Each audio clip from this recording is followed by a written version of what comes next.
O Senhor esteja convosco. Ele está no meio de nós. Proclamação do Evangelho de Jesus Cristo segundo Mateus. Glória a vós, Senhor. Naquele tempo, Pedro aproximou-se de Jesus e perguntou: Senhor, quantas vezes devo perdoar, se meu irmão pecar contra mim? Até 7 vezes? Respondeu Jesus: Não te digo até 7 vezes, mas até 70 vezes 7. Porque o reino dos céus é como um rei que resolveu acertar as contas com seus empregados. Quando começou o acerto, levaram-lhe um que lhe devia uma enorme fortuna. Como o empregado não tivesse com que pagar, o patrão mandou que fosse vendido como escravo, junto com a mulher e os filhos e tudo o que possuía, para pagar a dívida. O empregado, porém, caiu aos pés do patrão e prostrado suplicava: Dá-me um prazo e eu te pagarei tudo. Diante disso, o patrão teve compaixão, soltou o empregado e perdoou-lhe a dívida. Ao sair dali, aquele empregado encontrou um dos seus companheiros que lhe devia apenas 100 moedas. Ele o agarrou e começou a sufocá-lo, dizendo: Paga o que me deves. O companheiro, caindo aos seus pés, suplicava: Dá-me um prazo e eu te pagarei. Mas o empregado não quis saber disso. Saiu e mandou jogá-lo na prisão até que pagasse o que devia. Vendo o que havia acontecido, os outros empregados ficaram muito tristes. Procuraram o patrão e lhe contaram tudo. Então o patrão mandou chamá-lo e lhe disse: Empregado perverso, eu te perdoei toda a tua dívida, porque tu me suplicaste. Não devias tu também ter compaixão do teu companheiro, como eu tive compaixão de ti?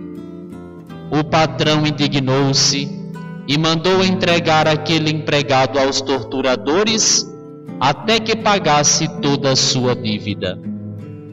É assim que meu Pai que está nos céus fará convosco, se cada um não perdoar de coração o seu irmão. Palavra da salvação. Começamos nossa reflexão com a pergunta de Pedro a Jesus. Pedro aproxima-se de Jesus e lhe faz uma pergunta. Senhor, quantas vezes eu devo perdoar o meu irmão se ele pecar contra mim? Umas 7 vezes? Pedro dá uma sugestão a Jesus, né? Baseado na expectativa, baseado na cultura, baseado naquilo que já era mais ou menos costumeiro entre o povo. E Jesus dá uma resposta categórica a Pedro. Pedro coloca o número 7 porque o número 7 na linguagem bíblica significa totalidade, significa perfeição. Por isso que Pedro sugere, induz Jesus a dizer 7 vezes, que é um número que significa perfeição, que lembra perfeição. Então 7 vezes já é a quantidade de vezes perfeita para poder perdoar alguém. Só que Jesus dá uma resposta categórica a Pedro. Qual foi a resposta de Jesus? Eu não te digo que deves perdoar 7 vezes, mas 70 vezes 7. Não é que Jesus quisesse fazer uma multiplicação uma operação matemática para dizer ou para nos oferecer um número exato da quantidade de vezes que nós devemos perdoar o irmão. Mas é como se Jesus dissesse: nós temos que perdoar a perfeição multiplicada pela totalidade, ou a totalidade multiplicada pela perfeição, ou seja, perdoar sempre. Sempre, sempre, sempre. Não existe outra norma evangélica, bíblica, católica, doutrinal acerca do perdão que não seja essa de Jesus: perdoar sempre. Agora, diante de uma constatação dessa, como é que nós lidamos com a verdade do perdão? Como é que nós lidamos com a necessidade de perdoar? Porque você há de concordar comigo, vamos ser bem honestos. Bem honestos. Uma das coisas mais difíceis ao ser humano é perdoar. Vamos partir desse ponto. Aliás, são duas constatações que nós temos aqui. A primeira é a constatação de Jesus no Evangelho: devemos perdoar sempre. É palavra de Deus, é palavra de Jesus. É a primeira constatação. A segunda é que nós, seres humanos cristãos, não só os cristãos, mas de forma geral, o ser humano, é difícil perdoar. Nós, seres humanos, não gostamos de perdoar. Não queremos perdoar, não perdoamos com facilidade. Sabe do que a gente gosta? A gente gosta de ser perdoado. É ótimo ser perdoado. Quer ver? Quando tu erra, quando eu erro, quando qualquer um de nós comete um erro, que a gente é imediatamente perdoado, não tem sensação melhor. Sentir-se perdoado. Perdoado pelo padre, perdoado pelo irmão, perdoado pelo esposo, pela esposa, pelo filho, pela filha, pelo amigo. Não tem coisa melhor do que ser perdoado. Eu atendo muitas confissões toda semana. Bastante confissão, graças a Deus. Atendo bastante. E todas as pessoas, a maioria, todas não, mas a grande maioria chora na confissão. As minhas confissões ultimamente têm sido demoradas, porque eu converso, porque eu oriento. As pessoas geralmente choram, mas quase que unanimemente elas saem da confissão aliviadas. Porque não tem coisa melhor do que ser perdoado. Agora, a grande dificuldade nossa é o quê? Perdoar. Sabe por quê? Porque perdão é uma coisa difícil de dar. E perdão é uma coisa difícil de dar por quê? Porque perdão não é presente. Perdão é bondade, é generosidade, é gratuidade, é doação, é entrega, é renúncia. Perdão não é presente. Presente é o quê? Presente é reconhecimento. E qual é a diferença? A diferença é que perdão a gente dá a quem não merece. Presente a gente dá a quem merece. Eu não vou perdoar ninguém não porque a pessoa não merece. Mas é claro que não merece. Se merecesse, era presente. Se a pessoa merecesse, tu estava dando a ela um presente. Não era o perdão. Perdão é quando a pessoa não merece e você sabe que ela não merece, mas você é capaz de perdoar. Estou falando isso porque nós temos duas constatações. Jesus diz que é para perdoar sempre, e nós, seres humanos, somos difíceis em perdoar. E agora, o que fazer? O que fazer é basear-se justamente na história que Jesus contou no Evangelho de hoje. que foi que Jesus contou no evangelho de hoje? Um rei tinha alguns empregados e decidiu acertar as contas com seus empregados. Chamou o primeiro. Quando lhe trouxeram o primeiro dos seus empregados, ele lhe devia uma enorme fortuna, diz o evangelho. Uma fortuna enorme. E quando aquele rei, aquele senhor, aquele patrão disse para o seu empregado: pague-me tudo o que deve, ele se desesperou. Por quê? Porque ele não tinha como pagar. Era uma fortuna enorme. Não tinha como pagar. E o que foi que o empregado disse? O que foi que ele fez? Eu não tenho como pagar. Disse ao patrão, e o patrão lhe sentenciou: então você vai ser preso para poder pagar o que me deve. Já que não paga, vai ser preso. E aquele homem caiu suplicando aos pés do seu patrão: dá-me um prazo. E quando aquele homem suplicou, pedindo um prazo, pedindo uma nova chance, o que foi que o seu patrão fez? Deu a chance? Deu? Não. Ele não lhe deu uma nova chance. Diz o evangelho, ele perdoou a dívida. Muito mais do que dar uma chance. Que patrão bom! Não é uma chance. É perdoou a dívida e pronto. Ele não deu um prazo. Só que aquele homem perverso, como diz o evangelho, saiu ali certamente feliz para ir para casa, partilhar com sua esposa, com sua família, que havia sido perdoado. Pelo caminho encontrou um colega que lhe devia 100 moedas de prata.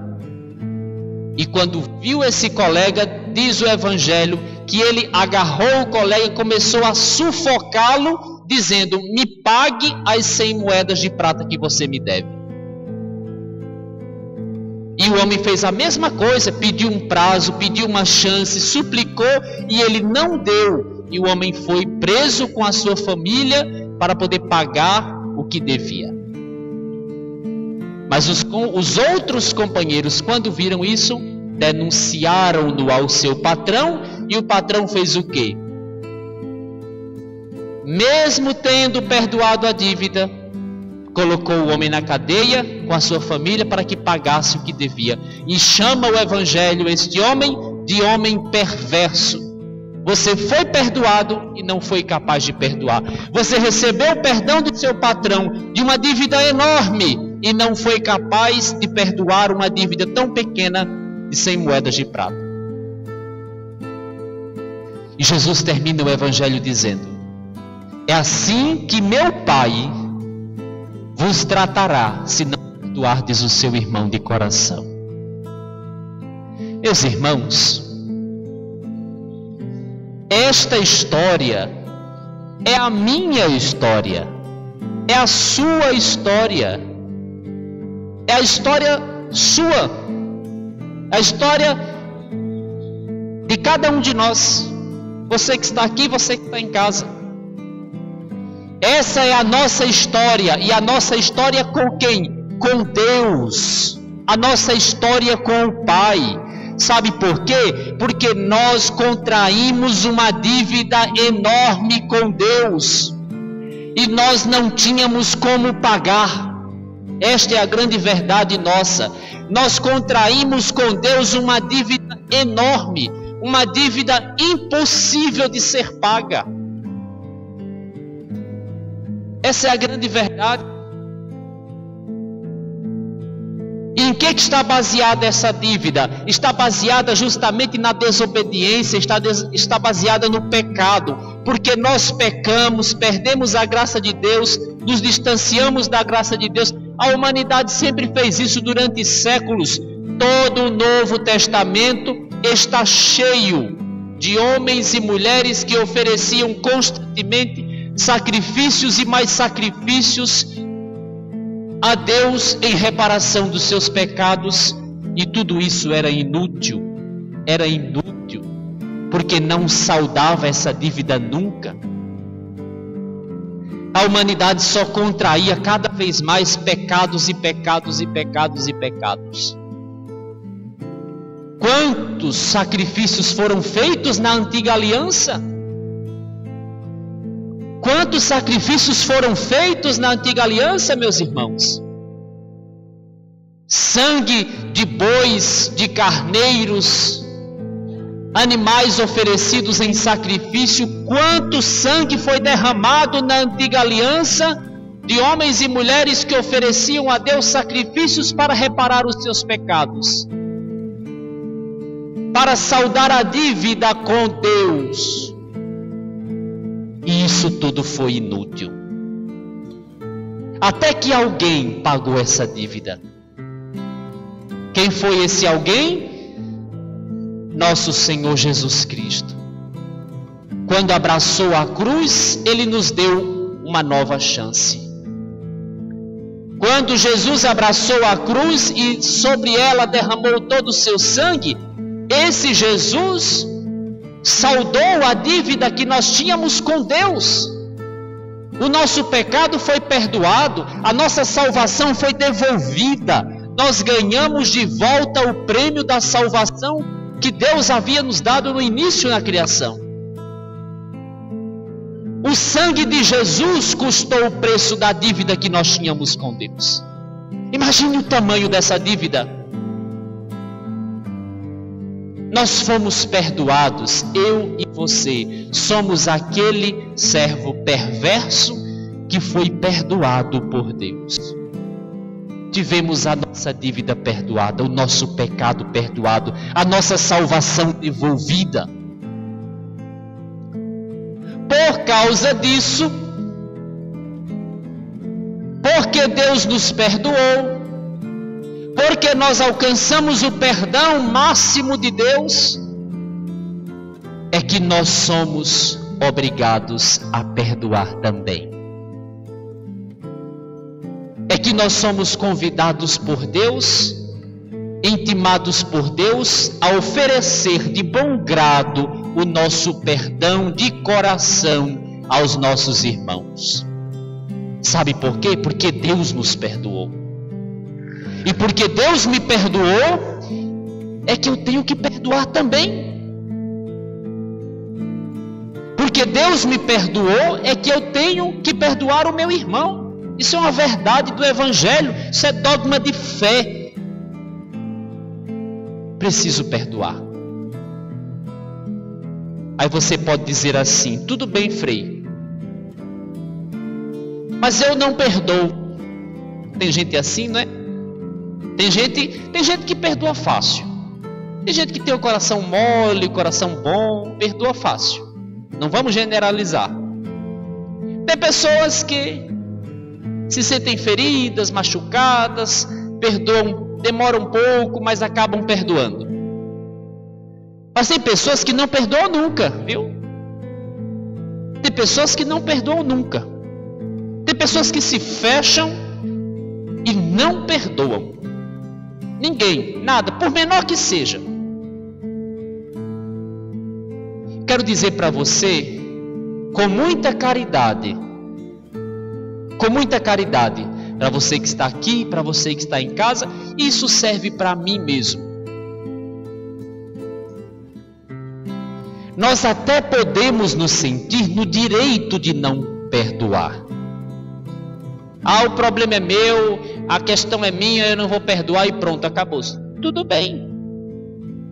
Nós podemos nos sentir no direito de não perdoar.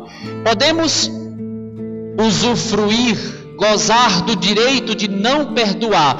Mas saiba, me desculpe dizer, mas eu preciso dizer, saiba, quem não perdoa nunca será perdoado.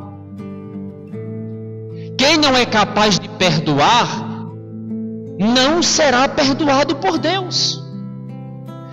Pelo menos quem não for capaz de se dispor a tentar, a lutar, a suplicar a Deus a graça do perdão, porque o perdão é divino, não é humano. Perdão não é humano, perdão é divino, é graça de Deus. Mas quem não se dispuser, pelo menos, a implorar, suplicar a Deus a graça do perdão, não será perdoado por Deus. É palavra de Deus, não é palavra minha. Palavra de Deus.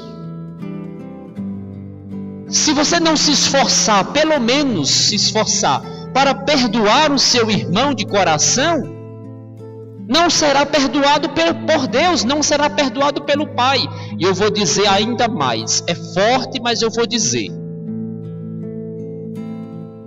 quem não perdoa, pode até sentir-se no direito de não perdoar nunca, mas quem não perdoa não pode chamar a Deus de Pai. Isso é forte, isso é muito forte. Quem não perdoa perde o direito de pedir perdão a Deus. Eu posso até me sentir no direito de não perdoar nunca, mas quem não perdoa perde o direito de pedir perdão. Claro, isso é uma questão de lógica, é uma questão de consciência. Como é que eu nunca perdoo ninguém, nunca sou capaz de perdoar nada, mas me ajoelho diante de Deus e peço o seu perdão, a sua misericórdia? Como? E quem está dizendo isso é a primeira leitura de hoje. Isso não é palavra minha. Tudo que eu estou dizendo aqui está na leitura, está na liturgia da palavra. É palavra de Deus. Leiam novamente. Depois, leiam, medite a primeira leitura de hoje. Primeira leitura de hoje. Seria bom até depois colocar uma sugestão lá no vídeo, com a primeira leitura de hoje. Leia novamente. Sabe por quê? Porque quem não perdoa não será perdoado. O Evangelho termina dizendo isso. E a primeira leitura também diz: quem não perdoa perde o direito de chamar Deus de Pai. Quem não perdoa perde o direito de pedir perdão a Deus. Claro. Diante disso, o que é que nós vamos decidir? Quais são mesmo as vantagens de perdoar ou não perdoar? Às vezes, meus irmãos, tem umas coisas tão simples que a gente não entende. Quais são as vantagens de perdoar ou não? É simples. Quando a gente não perdoa, tenho dito isso em algumas homilias aqui esses dias. Quando a gente não perdoa, quando a gente guarda rancor, quando a gente guarda mágoa, quando a gente guarda ódio mesmo dentro de nós, nosso coração, nós vamos nos tornando pessoas amargas, pessoas amarguradas. Você conhece alguém assim? Nem responda. É melhor, tomara que não. Mas tem pessoas que são amarguradas. Tem pessoas que são emburradas. Tem pessoas que são fechadas, que são amarguradas, que só reclamam, que só falam mal de tudo, que se queixam de tudo, que são fechadas e que são amarguradas, que não perdoa nunca, que não desculpa nada, que se aborrece com tudo, que se queixa com tudo, que se machuca com tudo. Essas pessoas, elas vão se fechando de uma forma e vão se tornando pessoas amargas, azedas. Desculpe essas expressões fortes, mas é assim. E não percebem que vão se tornando doentes. Porque ódio, rancor, mágoa, ressentimento, isso nos adoece, meus irmãos. São coisas que nos adoecem, que trazem doenças físicas, psíquicas, emocionais, de várias ordens. Tanta gente com câncer, tanta gente com depressão, tanta gente com ansiedade e não sabe de onde vem. Vem de quê? Vem dos sentimentos negativos que você guarda dentro de você. Aprenda a perdoar, que vale a pena. Estou falando tudo isso não é para apontar ninguém. Estou falando tudo isso não é para dar sermão em ninguém. Estou falando isso por quê? Porque isso é uma catequese. Para que nós prestemos atenção nos sentimentos que nós guardamos. E eu comecei essa parte da reflexão perguntando: vale a pena ou não vale a pena perdoar? Vale, sabe por que vale? Porque é melhor para nós mesmos. É melhor para nós mesmos, sabe por quê? Porque nós vamos nos tornando pessoas melhores quando a gente ama. Tem pessoas que são alegres por natureza, que são felizes por natureza, que transmitem alegria, que transbordam alegria. Tem pessoas boas, cheias de um espírito tão bom, que a gente gosta de estar perto. Tem ou não tem pessoas assim? Tem. Sabe por quê? Porque a pessoa que ama, a pessoa que perdoa, a pessoa que tem amor, que tem amizade, que tem sentimentos bons dentro de si, ela vai se tornando naturalmente uma pessoa agradável, que tudo suporta, que tudo perdoa, como diz São Paulo. Sabe por quê? Porque ama. Quando a gente ama, a gente vai se tornando mais saudável, a gente vai se tornando mais agradável. Quando a gente perdoa, a gente vai se enchendo mais de Deus, porque quem perdoa se assemelha a Deus. Entenda isso. Você que está aqui, você que está em casa. Quem perdoa se assemelha a Deus. Quem perdoa se assemelha a Deus. Porque Deus nos perdoou primeiro e nos ensina a perdoar. Porque o perdão é graça do céu que vem ao nosso coração para ser dado generosamente a quem não merece. E nós merecíamos. Não merecíamos e Deus nos perdoou. Veja, meus irmãos, nós somos uma obra de Deus para o outro. Eu e você somos uma obra de Deus para o outro. Tudo que há em você é para o outro, não é para você mesmo.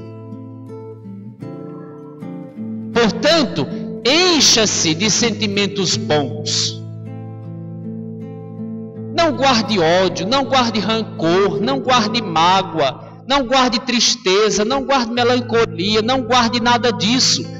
Não guarde sentimentos ruins dentro de você. Guarde sentimentos bons dentro de você. Não guarde sentimentos ruins. Os sentimentos ruins contra as outras pessoas fazem mal a você mesmo, não fazem mal a elas.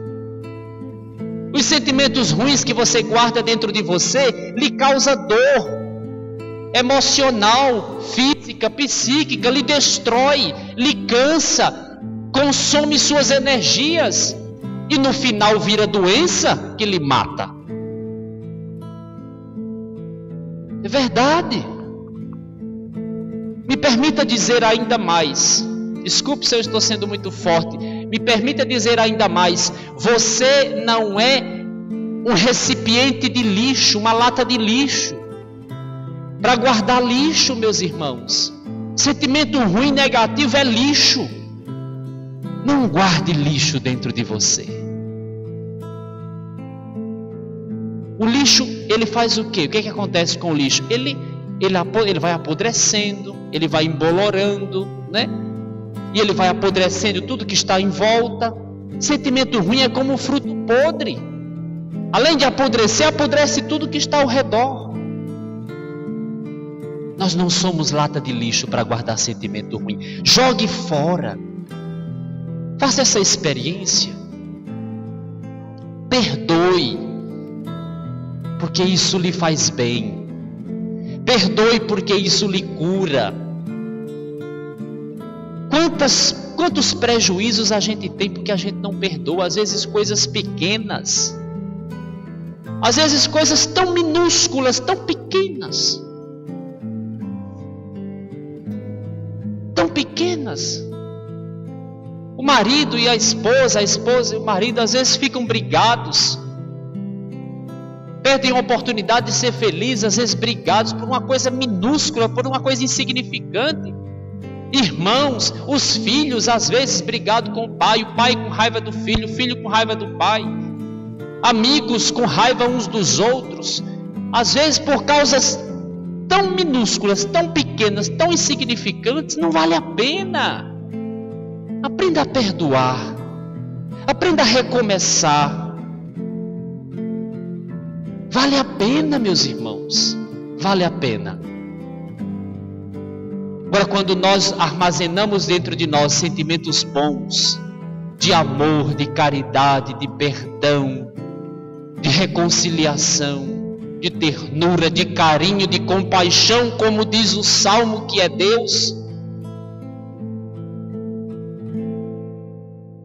aí sim, aí nós vamos nos tornando pessoas melhores. Nós vamos nos tornando pessoas cheias de Deus, pessoas cheias de bons sentimentos, pessoas que são como que um vaso que uma planta boa foi plantada e cresce, floresce e dá bons frutos, e todo mundo quer se aproximar, porque percebe que ali está Deus. Onde está o amor, onde está o perdão, onde está a misericórdia, está Deus. Aquele homem não merecia, mas o seu patrão lhe perdoou. Nós também não merecíamos, mas Deus nos perdoou. Ele espera de cada um de nós que nós nos esforcemos também para viver a graça do perdão. Se esforce, busque viver a graça do perdão na sua vida. Você vai ver como isso faz bem. Guarde bons sentimentos, jogue fora, renuncie aos sentimentos ruins que existem dentro de você. Jogue fora. Isso sim, jogue na lata do lixo. E coloque na sua vida bons sentimentos. Perdoe, ame, recomece. Invista no amor, invista na amizade. Invista em bons sentimentos. Isso te cura. Isso te livra das enfermidades. Isso te traz a salvação. Que o nosso coração hoje aprenda isso. Aprenda a viver o amor e a reconciliação que nosso Senhor Jesus Cristo nos ensina neste 24º domingo. Louvado seja nosso Senhor Jesus Cristo.